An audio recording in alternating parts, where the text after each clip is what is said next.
Ada bukti ini, Nikita ancam polisikan pihak yang mengepung, datang pas kuntilanak lagi cari rumah.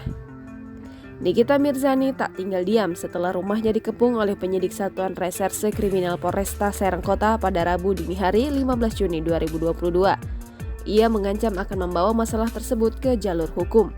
Nikita Mirzani bongkar perlakuan penyidik Satuan Reserse Kriminal Polresta Serang Kota saat berada di area rumahnya seperti apa. Nikita Mirzani mengancam akan melaporkan balik polisi yang masuk ke dalam rumahnya hingga merusak jendela kamar pembantunya. Diketahui, penyidik Satuan Reserse Kriminal Polresta Serang Kota melakukan upaya penjemputan Nikita Mirzani pada Rabu 15 Juni 2022. Penjemputan dilakukan karena Nikita terus mangkir saat dipanggil untuk dimintai keterangannya dalam kasus yang menjeratnya.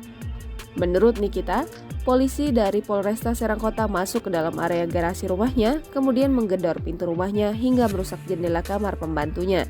Nikita mempunyai bukti rekaman CCTV yang terpasang di rumahnya di daerah Pesanggerahan, Jakarta Selatan. Dengan bukti tersebut, kata Nikita pun berencana melaporkan peristiwa tersebut.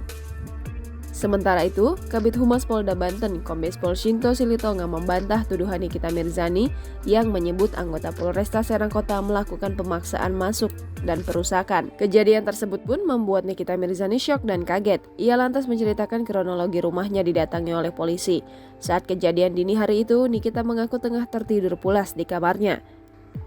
Lantaran tak bisa mengatasi situasi, akhirnya sang asisten rumah tangga membangunkan anak Niki. Namun, Niki menyebut sempat ada aksi dorong oleh pihak kepolisian terhadap asisten rumah tangganya. Melihat polisi di depan rumahnya, Niki pun mau tak mau harus keluar. Niki menilai surat panggilan yang ditunjukkan untuknya belakangan ini tidaklah wajar. Hal itu lantaran dalam kurun 1 bulan ia sudah mendapatkan panggilan kepolisian sebanyak 12 kali. Setelah ditelisik, ternyata laporan itu dilayangkan oleh Dito Mahendra terkait dugaan penistaan dan fitnah. Jangan lupa subscribe, share, komen, dan like ya!